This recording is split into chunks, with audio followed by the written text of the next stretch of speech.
Hi friends, welcome to my channel. നിങ്ങൾ ആദ്യമായിട്ടാണ് എൻ്റെ ചാനൽ കാണുന്നതെങ്കിൽ സബ്സ്ക്രൈബ് ചെയ്യാൻ മറക്കരുത്. കൂടാതെ അടുത്തുള്ള പാട്ടുകൾ അപ്ലോഡ് ചെയ്യുമ്പോൾ അറിയുവാനായി ആ ബെല്ലൈക്കൺ കൂടി ഒന്ന് പ്രസ് ചെയ്തേക്കാം. അപ്പോൾ നമുക്ക് കഥയിലേക്ക് കടക്കാം. ദ്രൗപദി ദർശം ഭാഗം 27. രചന ഫൗസിയ നൗഷാദ്. ഇതാ കാറിന്റെ കീ. വേഗം സാധനങ്ങൾ ഇതിലേക്ക് മാറ്റി യാത്ര തുടരൂ. അതാരാണെന്നോ എന്താണെന്നോ അവർക്ക് മനസ്സിലായില്ല. അവർ പോവാനൊരുങ്ങിയതും അത് തടയാൻ ആദ്യം വന്ന സംഘം നോക്കിയെങ്കിലും അവർക്ക് വലിയ സംഘത്തിന്റെ ശക്തിയിൽ പിടിച്ചു നിൽക്കാനായില്ല. അവർ പോരാടുന്ന സമയം കൊണ്ട് ബാഗും ലഗേജും ഒക്കെ അവരുടെ കാറിലാക്കി ആശി എല്ലാവരുമായി യാത്ര തുടർന്നു. യാത്ര തുടർന്നെങ്കിലും ആരുടെയും ഷോക്ക് മാറിയിരുന്നില്ല. ദർശിന്റെ മടിയിൽ തല വെച്ച് നടുങ്ങിക്കിടക്കുകയാണ് ശിവാനി. എന്താ സംഭവിച്ചത്? എന്റെ ഈശ്വര, സ്വപ്നം പോലെ തോന്നുന്നു. എന്തൊക്കെയാ നടന്നേ? ആശി കഴിഞ്ഞത് ഉൾക്കൊള്ളാനാവാതെ അവന്റെ കയ്യിൽ നുള്ളി നോക്കി. അവരൊക്കെ ആരാ? അവരെന്തിനാ ഇവിടെ കൊണ്ടുവന്ന് നോക്കിയത്? ദർശ് ചോദിച്ചു. എനിക്കറിയില്ല അളിയ. അവരുടെ ഉദ്ദേശം ഇവളായിരുന്നെന്ന് ഉറപ്പാ. പക്ഷെ ആരാ ശിവ? അത് നിനക്കറിയോ? എനിക്കറിയില്ല ആശിയേട്ടാ, അതൊക്കെ ആരാണെന്ന് എനിക്കറിയില്ല. ഇനി ശ്യാം ചെയ്തതാവോ? ദർശ് ചോദിച്ചു. ഏയ് അല്ല, അവൻ ആളെ ഇറക്കി കിഡ്നാപ്പ് ചെയ്യാനുള്ള തൻ്റെയുടെ ഒന്നുമില്ല. അതെനിക്ക് ഉറപ്പാ. ഇത് മറ്റാരോ ആണ്, ശ്യാമ പറഞ്ഞു. പക്ഷെ അത് ആരാണെന്ന് എനിക്ക് മനസ്സിലാവാത്തത്. അത് പറഞ്ഞു തീരും മുന്നേ അവളുടെ ഫോണിലൊരു നോട്ടിഫിക്കേഷൻ വന്നു. ദർശ് കാണാതെ അവളത് ഓപ്പൺ ആക്കി നോക്കി. ഡാഡ്, മോള് സേഫ് ആണെന്ന് ഡാഡ് കരുതുന്നു. എൻ്റെ ആളുകൾ നിങ്ങളുടെ പിന്നാലെ ഉണ്ടായിരുന്നു. ഇങ്ങനെയൊന്ന് നടക്കുമെന്ന് എനിക്ക് അപ്പോഴേ അറിയാമായിരുന്നു. ഒന്നുകൊണ്ടും പേടിക്കണ്ട, ധൈര്യമായി പോയി വരൂ. ആ മെസ്സേജ് വായിച്ചപ്പോൾ വല്ലാത്തൊരു സന്തോഷവും ധൈര്യവും തോന്നി അവക്ക്. അതെ, അപ്പോൾ മഹാദേവന്റെ ആളുകളായിരുന്നു അത്. ഡാഡിന്റെ ആളുകളാണ് രക്ഷപ്പെടുത്താൻ വന്നത്. അവൾ പുഞ്ചിരിച്ചു. എന്താ ശിവ പുഞ്ചിരിക്കുന്നേ? ഏയ് ആരായാലും നമ്മൾ രക്ഷപ്പെട്ടല്ലോ, ദൈവം നമ്മുടെ കൂടെയുണ്ട്, അവള് പറഞ്ഞു. അല്പനേരം എല്ലാവരും അതിന്റെ ഹാങ് ഓവറിലായിരുന്നു. അല്പം കഴിഞ്ഞതും ആശി ക്ഷീണിച്ചു. അപ്പോഴേക്കും ശിവാനി ഡ്രൈവ് ചെയ്യാൻ തുടങ്ങി. അങ്ങനെ ഓരോന്ന് പറഞ്ഞും കളിച്ചും അവർ ഉറങ്ങാതെ ആ രാത്രി കാറിൽ ചിലവഴിച്ചു. ദർശ് ശിവയുടെ ഡ്രൈവിംഗിൽ ശ്രദ്ധിച്ചിരുന്നെങ്കിലും കുറച്ചു കഴിഞ്ഞപ്പോൾ അവനും ഉറങ്ങിയിരുന്നു. ശ്യാമ നോക്കിയപ്പോൾ ദർശു ഉറങ്ങുന്നു. അവന്റെ തോളിൽ കിടന്ന് ആശി ഉറക്കമാണ്. ശ്യാമയും ശിവയും സംസാരിച്ചിരുന്നെങ്കിലും അല്പനേരം കഴിഞ്ഞപ്പോൾ ശ്യാമയെ ഉറങ്ങിപ്പോയി. ശിവാനി പുഞ്ചിരിയോടെ ഡ്രൈവിംഗ് തുടർന്നു. നല്ല ഉറക്കം വരുന്നുണ്ടെന്ന് മനസ്സിലായതും അവൾ കാറ് സൈഡ് ഒതുക്കി അലാറം വെച്ച് 10 മിനിറ്റ് ഉറങ്ങിയ ശേഷം ഡ്രൈവിംഗ് തുടർന്നു. അങ്ങനെ അവൾ വീണ്ടും അവളുടെ നാട്ടിലെത്തി. പാടങ്ങളും വയലും കുളങ്ങളും ഒക്കെയുള്ള മനോഹരമായ അവളുടെ ഗ്രാമം. കാറിപ്പോൾ ചരലിട്ട ഒരു ഇടവഴിയിലൂടെയാണ് നീങ്ങുന്നത്. മരങ്ങളും പാടങ്ങളും തണുത്ത കാറ്റും. അവൾ AC ഓഫാക്കി വിൻഡോ തുറന്നിട്ടതും തണുത്ത കാറ്റ് അകത്തേക്ക് ഇരച്ചു കയറി. അവൾക്ക് കുളിർ തോന്നി. റോഡിനിരുവശത്തും പാടങ്ങൾ കണ്ടതും അവളുടെ മനസ്സിൽ പഴയതൊക്കെ ഓർമ്മ വന്നു. തൻ്റെ അച്ഛൻ്റെ സമ്പാദ്യമായിരുന്നു ഈ പാടങ്ങൾ. അച്ഛനും തൊഴിലാളികളും ചേർന്ന് വിയർപ്പും ചോരയും നൽകി പച്ച പിടിപ്പിച്ച വയൽ. ഇപ്പോൾ ആ സമ്പാദ്യം മഹാദേവന്റെ കൈകളിലാണ്. അയാളാണ് ഇതിന്റെ അവകാശി. അവൾക്ക് വല്ലാത്ത ദേഷ്യം തോന്നി. കാറ് ചരലിൽ കൂടി കുലുക്കത്തോടെ കയറി ഇറങ്ങിയതും ഉറങ്ങിക്കിടന്നവരെല്ലാം ഞെട്ടി ഉണർന്നു. ആദ്യം എന്താ സംഭവം എന്നറിയാൻ അവർ കണ്ണു തിരുമ്മി പുറത്തേക്ക് നോക്കി. വാവ്, ഇതെന്താ സ്വപ്നമാണോ? ആശി വിളിച്ചു കൂവി. ഇതാണോ നിങ്ങളുടെ നാട്? Really really beautiful. അതെ, ഇതാണ് ഞങ്ങളുടെ നാട്. ദർശു പക്ഷേ പുറത്തേക്ക് തന്നെ നോക്കിയിരിക്കുകയാണ്. അവനെന്തോ ചിന്തിക്കുകയാണ്. ഞാൻ ഇതിനു മുന്നേ എപ്പോഴും ഇവിടെ വന്നിട്ടുണ്ട്. നോ വേ ദേവ, ഇവിടെ നമ്മൾ മുന്നേ വന്നിട്ടേ ഇല്ല. ശിവ, വീടെത്താൻ ഇനി എത്ര മിനിറ്റ് കൂടെ ഉണ്ട്? ദേ എത്തി, 3 മിനിറ്റ്, ശ്യാമയാണ് പറഞ്ഞത്. ശിവ, അറിയോ ഓക്കെ? നീ തീരെ ഉറങ്ങിയില്ലല്ലോ രാത്രി. സോറി, ഞങ്ങൾ അറിയാതെ ഉറങ്ങിപ്പോയി. സാരമില്ലേട്ടാ, ഞാൻ അല്പം ഉറങ്ങി. എനിക്ക് ക്ഷീണമൊന്നുമില്ല. കാർ ഒരു വിശാലമായ വീട് മുറ്റത്തെത്തി. ശിവാനി കാർ ഒതുക്കിയിട്ട് അല്പനേരം കണ്ണടച്ച് സീറ്റിലേക്ക് ചാരിക്കിടന്നു. മറ്റുള്ളവർ പുറത്തിറങ്ങിയിട്ടും അവൾ അങ്ങനെ തന്നെ ഇരുന്നു. ദർശു വന്ന് നോക്കുമ്പോൾ കണ്ണുനീർ തുള്ളികൾ ഒഴുകുന്നുണ്ട്. അവൻ വേഗം ഡോറ് തുറന്നു. എന്താ ഇത് ശിവ, നീ കരയുകയാണോ? അവൾ അത് കേട്ട് കണ്ണു തുറന്ന് അല്ല എന്ന മട്ടിൽ തല കുലുക്കി അവന്റെ നീട്ടിയ കരങ്ങളിൽ കൈ ചേർത്ത് പുറത്തേക്കിറങ്ങി. ശബ്ദം കേട്ട് ശ്യാമും രണ്ടാനച്ഛനും അവർക്ക് പിന്നാലെ അമ്മയും ഇറങ്ങി വന്നു. വന്നവരെ മനസ്സിലാക്കാൻ അവർക്ക് അല്പം സമയം വേണ്ടി വന്നു. ശ്യാം ചാടി മുറ്റത്തേക്കിറങ്ങി. എന്റെ വീട് മുറ്റത്ത് കാലുകുത്താൻ ആരാടാ നിനക്കൊക്കെ അധികാരം തന്നത്? ദർശിന്റെ കോളറിൽ കുത്തിപ്പിടിച്ച് അവൻ ചോദിച്ചു. ദർശന് ദേഷ്യം വന്നെങ്കിലും അവൻ പുഞ്ചിരിച്ചു. കൈയെടുക്കു ശ്യാം. കൈയെടുക്കാനാ പറഞ്ഞത്. അവന്റെ ശബ്ദ വ്യത്യാസം മതിയായിരുന്നു ശ്യാമിന് കൈയെടുക്കാൻ. അവൻ വേഗം കോളറിൽ നിന്ന് കൈയെടുത്തു. നീ ആരോട് ചോദിച്ചിട്ടാടാ ഇവിടേക്ക് കയറിയത്? ദർശ് അതിന് മറുപടി പറഞ്ഞില്ല. ശിവാനിയെ കണ്ട് അമ്മ നടുങ്ങി നിൽക്കുകയായിരുന്നു. അവർ ഓടി അവൾക്ക് സമീപം വന്നു. അമ്മയുടെ പൊന്നു മോളെ. അവൾ അത് വിളിച്ച് അവൾക്ക് മതിയാവോളം ഉമ്മ നൽകി. അമ്മയും മകളും കെട്ടിപ്പിടിച്ചു കരഞ്ഞു. എൻ്റെ മോള് വളർന്നല്ലോടി, എത്ര നാളായി അമ്മ മോളെ കണ്ടിട്ട്. അവർ അവളെ നോക്കി തലോടി സ്നേഹത്തോടെ പറഞ്ഞു. അമ്മയുടെ മോള് വന്നു അമ്മ.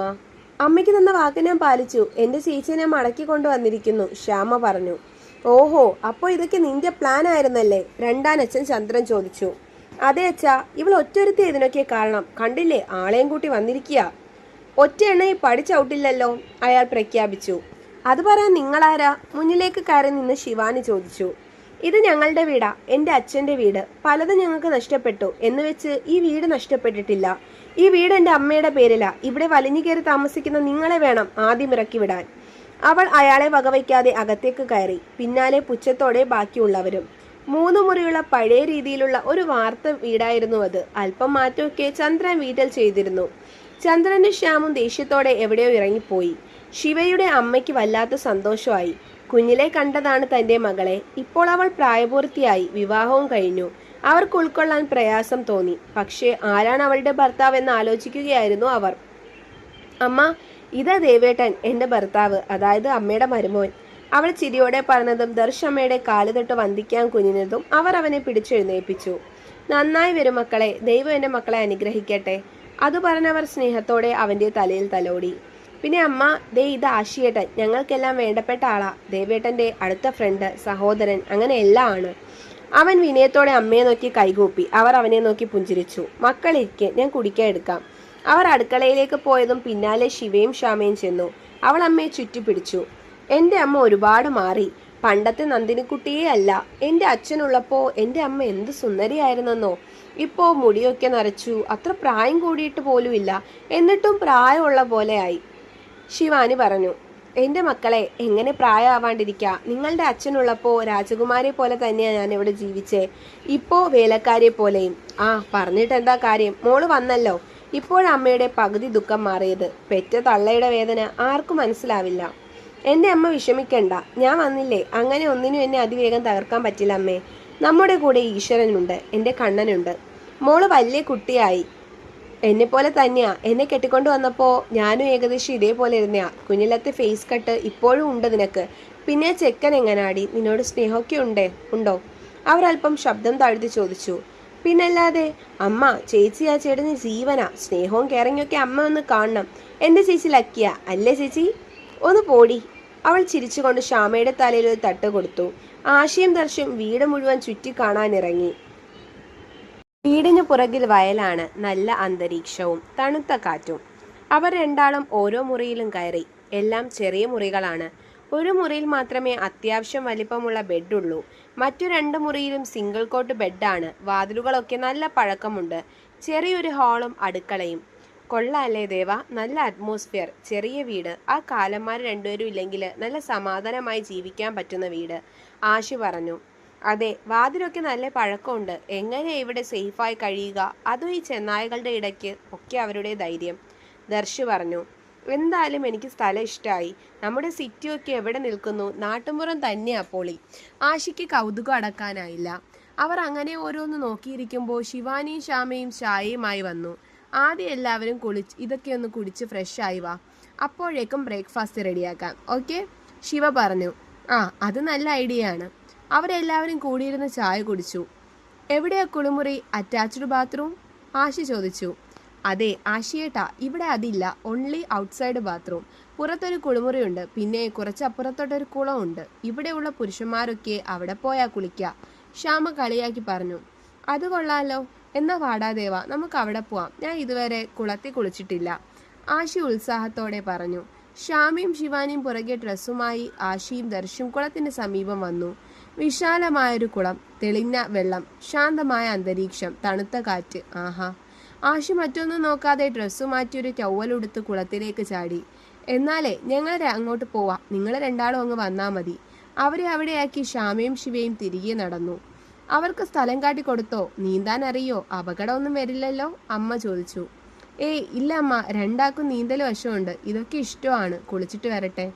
മോളെ, അന്ന് എന്താ സംഭവിച്ചത്? എനിക്കിപ്പോഴും മനസ്സിലായിട്ടില്ല. ദേവന്റെ കൂടെ വീട്ടിൽ പോകുന്നെന്ന് നീ എന്നോട് പറഞ്ഞു. പിന്നെ എന്തുണ്ടായി? ശിവാനി നടന്നതെല്ലാം വിശദമായി അമ്മയോട് പറഞ്ഞു. അവർ അത്ഭുതത്തോടെ അവളെ നോക്കി. വല്ലാത്തൊരു കഥ തന്നെ. എന്തൊക്കെയാ നടന്നേ? ഒക്കെ ഈശ്വര നിശ്ചയം. എന്നാലും ആ കുട്ടിയാണിപ്പോൾ നിന്റെ ഭർത്താവെന്ന് അതെനിക്ക് അങ്ങോട്ട് ഉൾക്കൊള്ളാൻ പറ്റുന്നില്ല. അതൊക്കെ ഒരു ഭാഗ്യം തന്നെയാ മോളെ. അമ്മ, അന്നും ഇന്നും ഞാൻ എൻ്റെ കണ്ണനിൽ വിശ്വസിക്കുന്നു. അന്ന് ആ മഹാദേവ് എന്നെ വിറ്റപ്പോൾ ഞാൻ തകർന്നു പോയി. ജീവിതം തീർന്നു എന്ന് കരുതി. പക്ഷേ അവിടെ എനിക്കായി ഏറ്റവും മനോഹരമായൊരു ബന്ധം തന്നെ കണ്ണൻ നിശ്ചയിച്ചിരുന്നു. ഒക്കെ ഒരു നിയോഗമാ അമ്മേ, അവൾ സന്തോഷത്തോടെ പറഞ്ഞു. എന്നും അമ്മയുടെ പ്രാർത്ഥന എൻ്റെ മോക്കൊപ്പം ഉണ്ട്. നിങ്ങളുടെ അച്ഛനെ ഇല്ലാതാക്കിയ കാലനെ വെറുതെ വിടരുത്. അർഹിക്കുന്ന ശിക്ഷ തന്നെ കൊടുക്കണം. അവർ അത് പറഞ്ഞു തീർന്നതും കുളിച്ച് റെഡിയായി ആഷിയും ദർശു എത്തിയിരുന്നു. ശ്യാമ ബ്രേക്ക്ഫാസ്റ്റ് ഉണ്ടാക്കാൻ സഹായിക്കുമ്പോൾ ശിവ കുളിച്ച് ഫ്രഷായി വന്നു. എല്ലാവരും ഫ്രഷായി ടേബിളിൽ ബ്രേക്ക്ഫാസ്റ്റ് നിരന്നു. വളരെ നാളുകൾക്ക് ശേഷം ആ അമ്മയും മക്കളും അന്ന് സമാധാനമായി ഒരുമിച്ചിരുന്ന് ആഹാരം കഴിച്ചു. ആഷിയും ദർശും പെട്ടെന്ന് തന്നെ അവരുമായിട്ട് കൂട്ടായിരുന്നു. ശിവയുടെ അച്ഛന് എന്തു പറ്റിയെന്നായിരുന്നു പറഞ്ഞത്? എനിക്ക് ഓർമ്മയില്ല, ദർശു ചോദിച്ചു. ആ അച്ഛന് ഹാർട്ട് അറ്റാക്ക് ആയിരുന്നു. അത് തന്നെയാണോ അന്ന് ദർശനോട് പറഞ്ഞതെന്ന് അവക്കും സംശയം ഉണ്ടായിരുന്നു. എന്തായാലും ദർശു ഒന്നും ചോദിച്ചില്ല. അച്ഛൻ്റെ ഫോട്ടോ ഉണ്ട്, കാണിച്ചു കൊടുക്കാനു. ശ്യാമ അകത്ത് പോയി ഒരു ചെറിയ ഫ്രെയിം എടുത്തുകൊണ്ട് വന്നു. അതിൽ അവരുടെ അച്ഛൻ്റെ ഫോട്ടോ ഉണ്ടായിരുന്നു. വിശ്വനാഥൻ, ശാന്തനായ ഐശ്വര്യമുള്ള ഒരു മനുഷ്യൻ. തുടരും. അപ്പോൾ നിങ്ങൾക്ക് എൻ്റെ കഥ ഇഷ്ടമായെങ്കിൽ ലൈക്ക് ചെയ്യാനും ഷെയർ ചെയ്യാനും കമൻറ്റ് ചെയ്യാനും മറക്കണ്ട. നന്ദി.